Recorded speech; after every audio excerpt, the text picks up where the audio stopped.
Deus seja louvado, irmãos. Amém.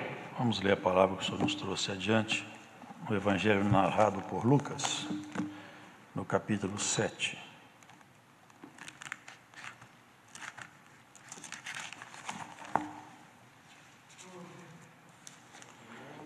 Iniciemos a leitura a partir do versículo 18.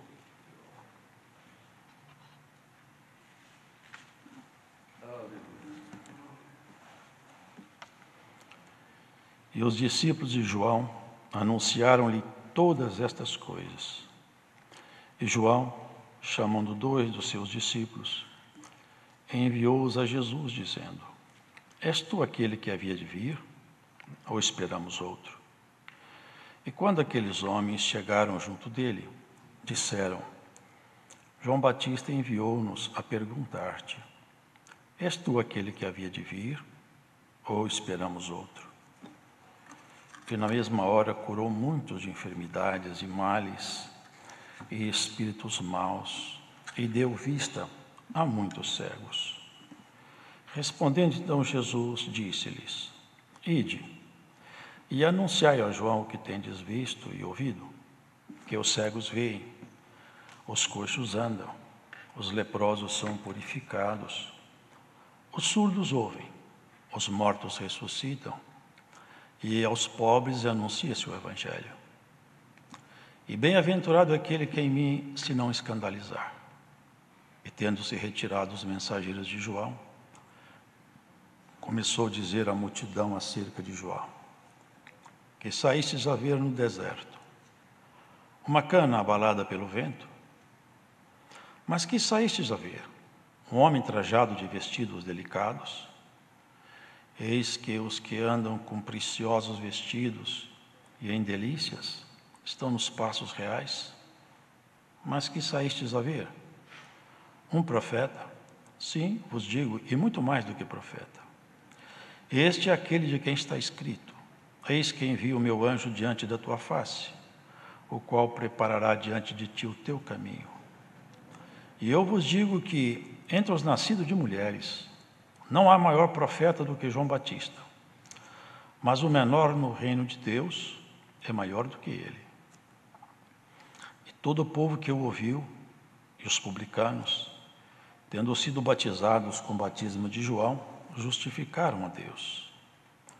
Mas os fariseus e os doutores da lei rejeitaram o conselho de Deus contra si mesmos, não tendo sido batizados por ele.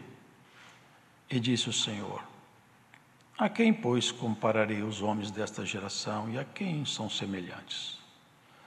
São semelhantes aos meninos que, assentados nas praças, chamam uns aos outros e dizem: Tocamo-vos flauta e não dançastes, cantamo-vos lamentações e não chorastes.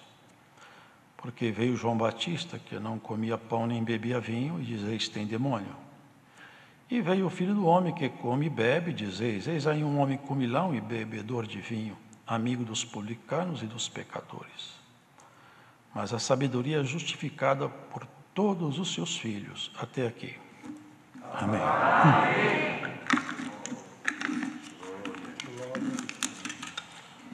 Aqui vemos, irmãos, na exposição feita por esse servo de Deus, os momentos difíceis que João passou. Um homem que não foi instruído nos padrões daqueles escribas, daqueles intérpretes da lei. Ele se afastou para o deserto, e talvez com os grunhidos dos coiotes e a solidão. Ele não viu e não ouvia as músicas suaves da cidade, nem os pratos deliciosos. Ele comia gafanhoto, comia mel silvestre e vivia só. A solidão foi a companheira de João.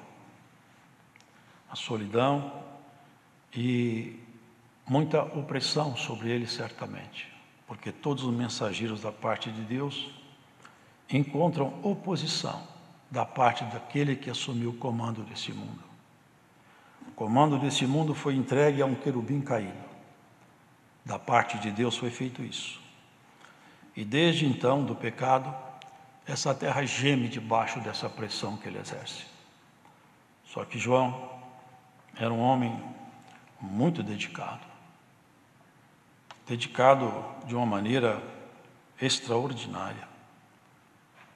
E ele não se deixava dominar pelas pessoas. Aqui os irmãos vejam que ele estava no cárcere, ele estava num calabouço. Não porque ele tivesse praticado algum ato criminoso, mas é porque ele era um autêntico defensor da verdade. E ele repreendeu o que Herodes tinha feito, de coabitar com a mulher do seu irmão. E ela ficou possessa de raiva contra ele. E a história, os irmãos conhecem. A filha dela dançou perante ele, numa dança lasciva, e o conquistou. E tudo isso resultou no pedido da cabeça dele, irmãos. Posteriormente, João foi decapitado. Ele pressentia tudo isso aí. Não porque foi alguma coisa de improviso, ele sabia desde o princípio. O acordo foi feito assim. Se os irmãos prestar atenção, João nem se identifica como parte integrante da igreja, propriamente. Uma certa feita ele diz assim: quem tem a esposa é o esposo. Mas o amigo do esposo fica muito contente quando escuta sua voz. Ele dizia o seguinte: Cristo é o esposo, a igreja é a esposa dele, mas eu sou amigo do esposo, porque eu vim fazer um anúncio, e fez bem. Mas na pressão da morte, certamente uma força estranha soprou em seu pensamento que ele poderia ter errado o alvo. Talvez não fosse esse ainda, viesse outro. São pressões que caíram sobre João. Ele enviou 2 dos seus discípulos e perguntando: é o Senhor mesmo que a gente está esperando? É isso mesmo? Está tudo certo, porque eu estou muito oprimido, eu estou pronto a ser morto. Eu espero ter acertado a minha missão. Confirma para mim, me dá uma paz, eu estou muito aflito. É o Senhor mesmo? Conforta o meu coração, me ajuda. Porque, irmãos, o ser humano, ele sente medo, sente aflição. Mas quando ele tem um amor genuíno, o medo e a aflição não tira dele o temor do Altíssimo. E ele preservou. E quando foi então o Senhor interrogado acerca disso, da parte de João? Porque os irmãos lembram? João, ele não fez curso preparatório. Ele não fez um curso introdutório com aquele Talmud judaico que era cheio de preceitos humanos e cheio de tradições rabínicas que encheu o povo de peso terrível, e eles mesmos eram hipócritas e nem sequer tocavam com o dedo aquele peso que eles colocavam no ombro daquelas pessoas. E João não foi instruído com eles, João foi instruído pelo Senhor. O Senhor tinha dito a ele: João, eu vou te dar um sinal. Quando você encontrar o Messias, o sinal é esse: do alto do céu descerá, na forma corpórea de uma pomba, o meu Espírito. Ele vai pousar sobre o Messias. Quando você ver isso, o sinal está dado. É ele. E João, ele era dedicado ao extremo. E eu acho interessante uma parte que me chamou a atenção aqui, porque o Senhor falou assim: dos nascidos de mulher, não existiu nenhum homem superior a João Batista. Irmãos, eu voltando a memória ao passado, eu vejo Abraão com a adaga na mão e com seu filho, com certeza decepcionado e assustado, amarrado, e seu pai parece que transformado num algoz terrível, e ele sem entender nada. O que se passa, pai? É uma ordem de Deus. Eu te amo, mas eu aprendi a amar a Deus mais do que a você. Eu amo demais você, é o único filho meu, porque o outro não era legítimo. Você é o filho da minha velhice, é toda a minha esperança, tudo que eu tenho de bom é você. Mas entre escolher você e Deus, eu sinto muito, meu filho, mas a minha escolha está feita. Meu amor por Deus, ele não está mais em discussão aqui embaixo. Que grandeza, que majestade. E vem o Senhor e fala: Abraão era menor do que João. Só que João não fez milagres. João não fez prodígio. Aonde está essa grandeza assim aos nossos olhos? Mas João, ele era autêntico. Ele fez uma pregação uma certa feita, e ele expôs o inferno perante aquele povo de uma maneira tão terrível que eles ficaram apavorados. Aqueles doutores da lei, aqueles escribas, aqueles fariseus, aqueles intérpretes daquelas tradições judaicas, depois que ouviram a pregação de João, eles ficaram sobressaltados, porque João era incisivo e sabia o que falava. Eles falaram: e olha, foge da ira de Deus, porque quando vocês passarem pela porta da morte, se você não encontrar com a paz, você encontra com a guerra. A ira de Deus vai te achar do outro lado. Cuidado. E eles ficaram tão assustados que falaram: eu não estou querendo encontrar essa ira, não. Vou me batizar porque eu acabo com essa questão aí. E João está falando do batismo. Eu batizo e fica tudo certo. Mas atos cerimoniais, liturgia religiosa, não enche o coração de Deus. Ele estava apenas fugindo do inferno, mas não estava indo na direção de Deus. E ninguém foge do inferno se não for na direção de Deus, porque Ele é a única alternativa. E eles foram se batizar. Mas nós batizamos, essa ira de João, que João prega de Deus, não nos pega a nós. Eles eram homens influentes. João, sem rodeios, falou: raça de víboras, quem vos ensinou a fugir da ira futura? E não presumais de vós mesmos que vocês aí batizando, vocês são salvos, não. Se vocês não produzir fruto de arrependimento, eu te digo que esse batismo de vocês não vale nada. Percebiam, irmãos? E eu quero falar uma coisa para vocês também. Eu batizo é com água, vocês estão vendo. Mas tem um aí que batiza com fogo e com espírito. Terrível é esse aí.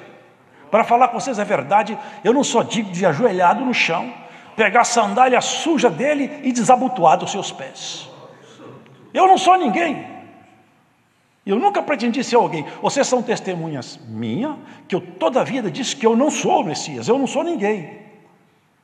Ele indagado uma vez: quem é você? Eu sou apenas uma voz pelo deserto aí, que anda gritando, chamando as pessoas para conhecer a luz.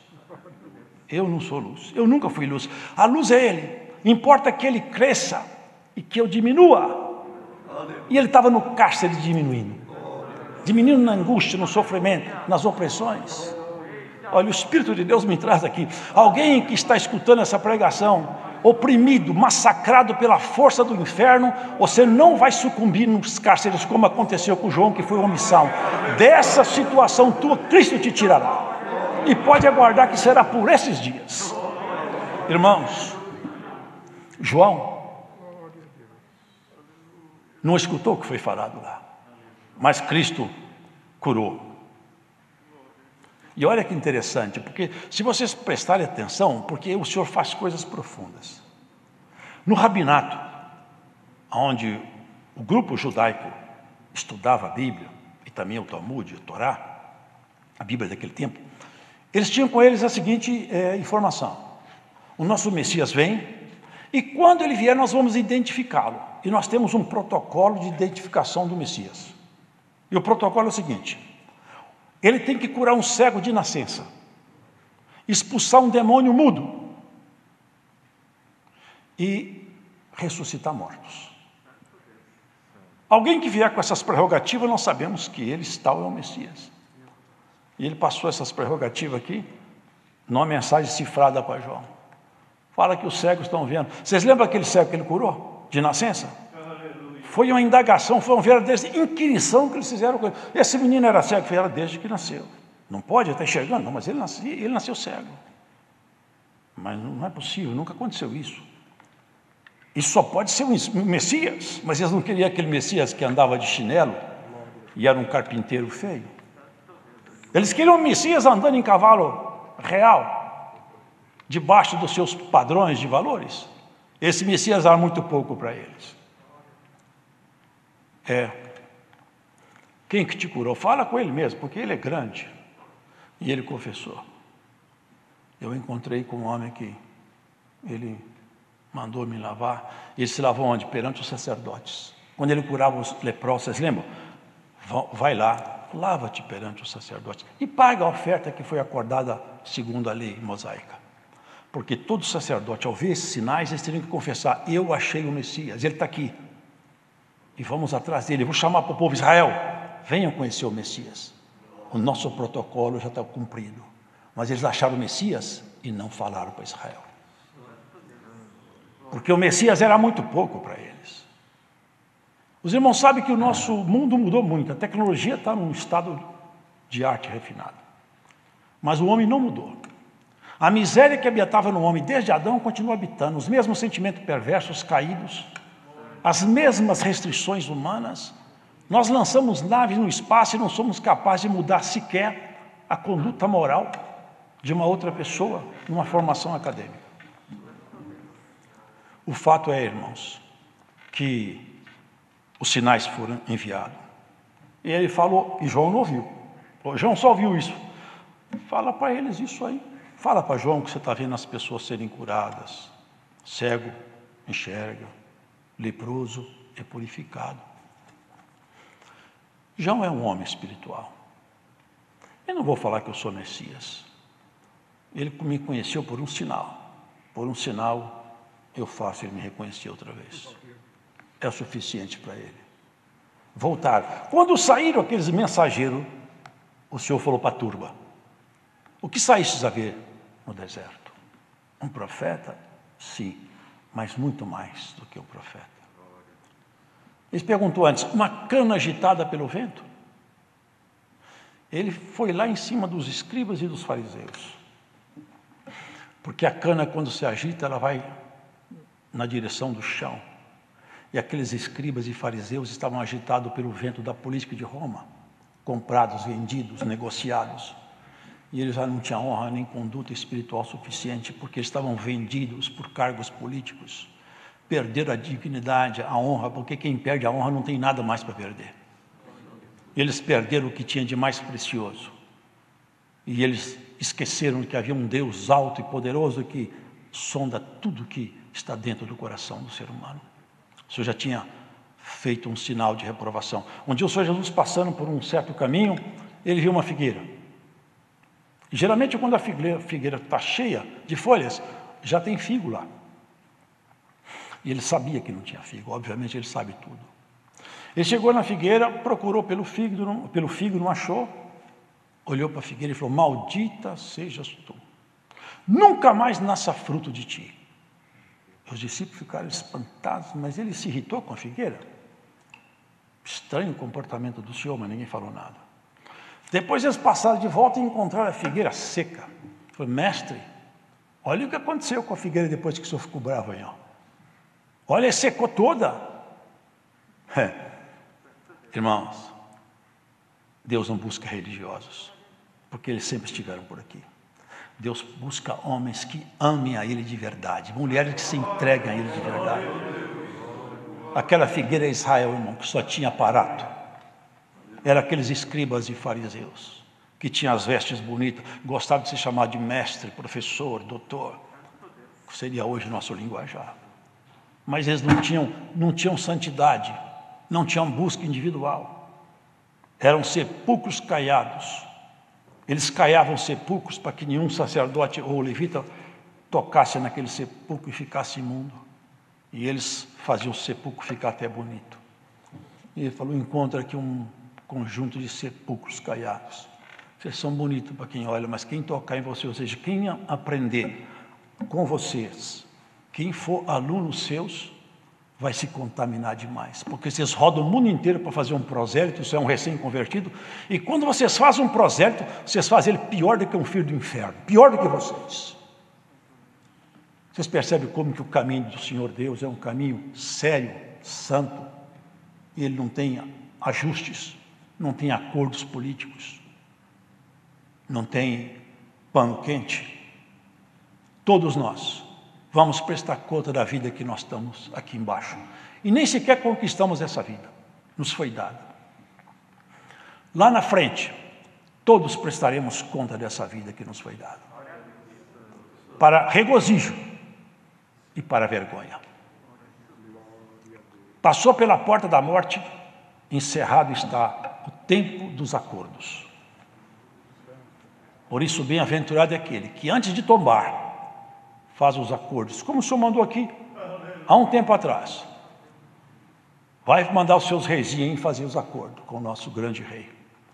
Antes do dia do grande acerto, irmãos. Porque ele falou assim no final: quem que eu vou comparar a essa geração? Porque eu queria que vocês chorassem e vocês não choraram. Eu queria que vocês cantassem e vocês não cantaram. Vocês reprovaram o choro e reprovaram o canto. Eu trouxe mensagens severas, vocês não se endireitaram com ela. Eu trouxe mensagens alegres, vocês não aceitaram as minhas mensagens alegres. João Batista não comia, ele comia gafanhoto. E até hoje no Oriente se come gafanhoto. É rico em proteína. Ele comia gafanhoto. Sabor horrível. Ele não tinha contato com a sociedade, não se desfrutava de nada. Vê Jesus Cristo, vê eu. Ele andava no meio dos pecadores. Porque veio exatamente para isso, para resgatá-los. Quantas vezes o Senhor fez obras no meio de pessoas pecadoras e eles julgando a Ele? Uma ocasião ele entrou numa casa, certo? Salvo engano, um homem chamado Simão. Estava na casa. E uma certa mulher, quando viu Cristo e olhando nele, enxergou nele a verdade. O Deus que ali estava escondido, o Deus Filho, porque nele se congrega o céu e a terra. Por isso, irmãos, que conhecer Jesus histórico, qualquer um pode conhecer, basta abrir um livro. Mas conhecer o Jesus, o Filho de Deus, é necessário que então seja ministrado em nós esse conhecimento pelo Espírito Santo. Essa é a revelação da graça. E aquela mulher foi revelado a ela. Ela nem sequer conversou com ele. Ela abaixou-se e rastejando por debaixo da mesa, talvez nas cadeiras, ela chorava compulsivamente, porque falava: esse aqui é o Filho de Deus. Eu não vou nem olhar para o rosto dele, mas eu vou fazer isso. Eu vou me arrepender aos seus pés. Chorava, e era tanta lágrima que ele molhava os pés sujos de andar pela poeira, e com os cabelos ela enxugava aquele pó sujo de lodo e limpava os pés dele. E alguém falava: essa mulher eu conheço ela, uma pecadora, esse homem não é profeta nada. É isso que estava reprovando. Vocês não sabem avaliar. Jesus sabe avaliar. Ele nunca erra na sua avaliação. Mas nós erramos com frequência, irmão. Avaliamos mal, pesamos mal, nossas balanças não são boas. Eu entrei na sua casa, você não me deu nenhum beijo. Você nem me deu água para lavar os pés. Essa mulher aqui, ó, não cessa de chorar. Vocês lembram de uma pergunta que ele fez também? Tinha um certo homem que tinha um credor. Um devia 500 e outro 50. Ele perdoa ambos. Qual dos dois vocês acham que ficou mais contente? Alguém disse: eu acho que aquele que o senhor foi perdoado 500. Você acertou. Porque a quem muito é perdoado, muito ama. E bem-aventurados somos nós, que reconhecendo as nossas misérias, nos sentimos perdoados da parte de Deus em Jesus. João não ouviu, mas os amigos ouviram, alguns. Ninguém eu encontrei na terra maior do que João. Mas João não ouviu essa frase na cadeia. Na cadeia é só a linguagem cifrada. Ele faz esses sinais que o Messias tem que fazer. Ele falou: tá bom, para mim eu aceito. E ali morreu um grande homem. E sabe por que ele foi maior do que todo mundo? Porque ele não chamou atenção para si em nada. Ele poderia fazer milagres. Ele tinha capacidade espiritual pela fé que estava nele de fazer qualquer milagre que ele quisesse. Mas ele não fez para ninguém olhar para ele e falar assim: eu não sou ninguém. Eu sou uma voz solitária e cansada. Mas eu conheço a luz. Eis aí o Cordeiro de Deus que tira o pecado do mundo. Corram para Ele, abracem Ele, aprendam com Ele. Esse é o Cristo anunciado. Alguém falou ainda, mas você está perdendo os seus discípulos. Eu quero perder todos, porque todos são dele. Eu não tenho igreja, eu sou amigo dele, é ele que tem igreja, não sou eu. Não aceitou elogio? Se é profeta, eu falei, não sou. Ele não mentiu, é que ele não se encaixava na interpretação deles, naquele conceito deles. Eu sou apenas uma voz, e essa voz que anunciava o Senhor nunca se exaltou. Irmãos, a grande proposta de Deus conosco é nós reconhecermos em Cristo a autoridade máxima de nossa história, rendermos nosso coração a Ele e sermos levados cativos por esse amor precioso que Ele teve por nós. Porque Ele foi arrastado aos limites que um ser humano... Porque, irmãos, Jesus é um homem nascido de Maria, é um ser biológico. Mas o Deus que nasceu ali, aparentemente, porque Ele sempre existiu, Ele nunca começou a existir, mas eles criam isso. Esse Deus Filho sempre existiu. Não começou a existir quando Jesus nasceu. Isso aí precisa ficar bem claro para nós que somos servos de Deus. Esse Deus sempre existiu, é o Verbo eterno. É a segunda pessoa da Trindade Santa. Ele sempre existiu. Ele apenas tomou forma no homem, porque Ele precisava da credencial de homem para tomar a nossa própria miséria como um problema que nós nunca iríamos resolver. Como que nós tiraríamos de nós as nossas mazelas, irmãos? Nós não temos dignidade para isso. O sangue de cordeiros expiava pecado de forma temporária, mas não modificava a mente do pecador. Precisava de um sangue melhor do que o nosso, do que qualquer um dos santos do passado. Por isso ele tinha que ser um homem de verdade, sem deixar de ser o Deus que ele sempre foi. Ele tinha que congregar nele a natureza de um homem e a natureza de Deus. Essas duas naturezas tinham que estar juntas, mas a natureza de homem tinha que ser vivenciada nos limites de um ser humano. Isso foi tão real que ele chegou a dizer: eu não sei o dia que vai terminar tudo. Por quê? Dentro da natureza humana, ele restringiu o que ele podia absorver para se fazer homem de verdade. No horto, ele sentiu tanta opressão no horto que ele chegou a suar sangue. Eu já vi um relato médico de que certas venículas rompem de tanta angústia. Foi tanta angústia que ele sentiu ali, tanta opressão, que o homem, Jesus, entrou nos limites absurdos de suportar por nossa causa. Ele foi homem, mas Ele é Deus. E Ele quer fazer cada um de nós virarmos filhos do Eterno no nosso caráter, na nossa dignidade pessoal, na nossa conduta. Foi aos extremos. Chegou a falar: Pai, se é possível, eu não gostaria de beber esse cálice. Ele é muito amargo. A morte de cruz, rasgado com cravos. Mas tinha um agravante muito pior do que a morte de cruz, porque alguns bandidos morriam morte de cruz. Mas o que era pior do que a morte de cruz era que ele tinha que pagar a nossa conta. Ele tinha que sentir o peso do pecado de cada ser humano, cair sobre ele o castigo, e ele sentir todo o peso do castigo e falar: eu aceito porque eu estou pagando a conta dos meus amigos. Cada gemido, cada opressão, ele foi pegando, quitando a conta de todo mundo. Quando o sangue jorrou na cruz, ele falou: a conta está paga, a conta está paga. Quem acreditar em mim, os meus gemidos lá, paga a conta dele. Por isso que toda vez que alguma força estranha quiser te acusar, se apresenta a nota sua: eu tenho recibo de quitação de minha dívida. É o sangue de Jesus Cristo que me redimiu. Lázaro, para encerrar a palavra, mas vamos ver, Lázaro morreu, ele ia ressuscitá-lo, ele iria ressuscitá-lo, mas ele revelou sua humanidade. Eu acho isso maravilhoso. A humanidade de Jesus sendo revelada é o próprio Deus se abaixando mesmo. Ele chorou. Por que ele chorou? Porque ele sentia o que o homem sente, irmãos. Mas agora ele quer que nós sintamos o que Deus sente. Por muito tempo ele falava, e assim mesmo se intitulava: eis aqui o Filho do Homem. Ele se intitulava como Filho de Homem, para ter essa prerrogativa de congregar nele a natureza divina e a natureza humana e, em nosso nome, fazer paz com Deus. Porque nós não podíamos fazer paz com Deus.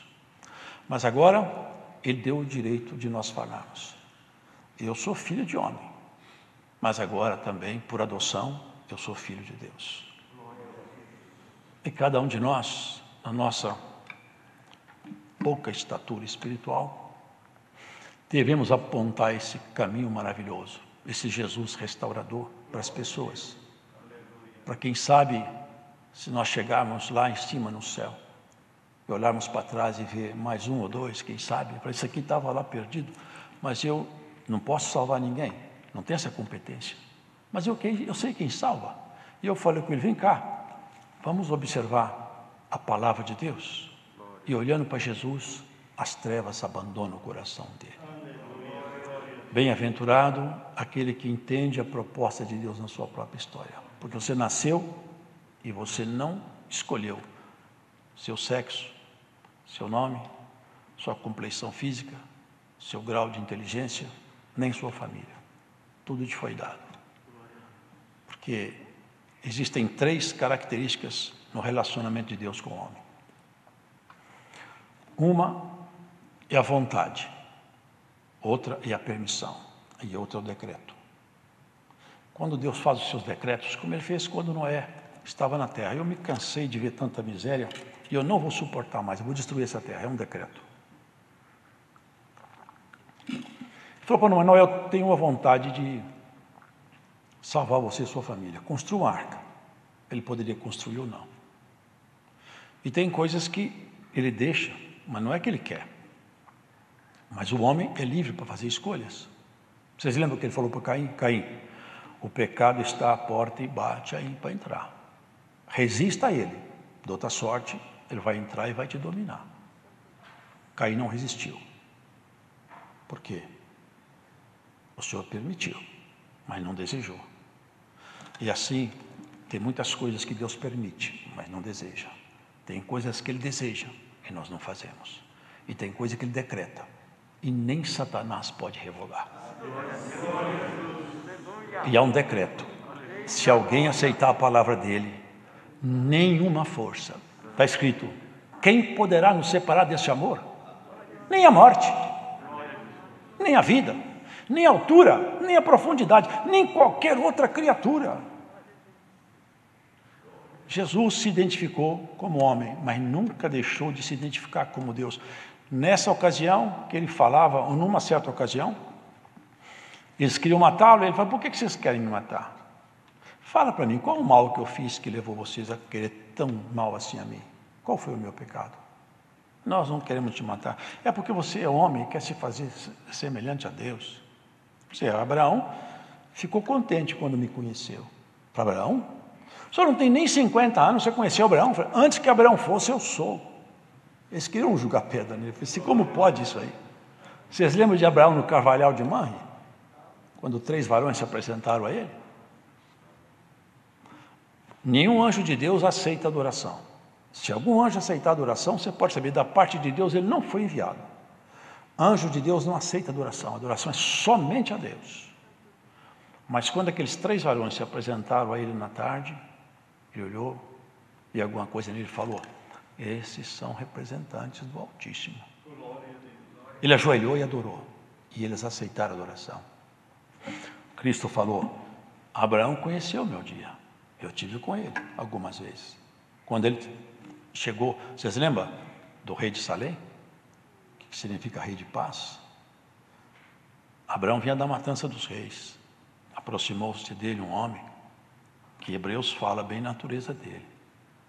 E fala que, irmãos, esse homem que ele encontrou não tinha genealogia, não tinha princípio de dias nem fim de dias.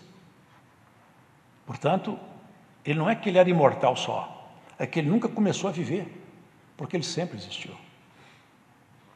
E esse tal homem que encontrou com ele, Hebreus fala, o sumo representante dessa ordem, que é a ordem dos Melquisedeque, é Cristo. Foi ele que encontrou com Abraão. Por isso que ele falou, antes que Abraão fosse, eu sou. E Abraão ficou alegre porque ele conheceu o meu dia. e nós nos alegremos porque nós conhecemos o dia do Senhor. Deus seja louvado.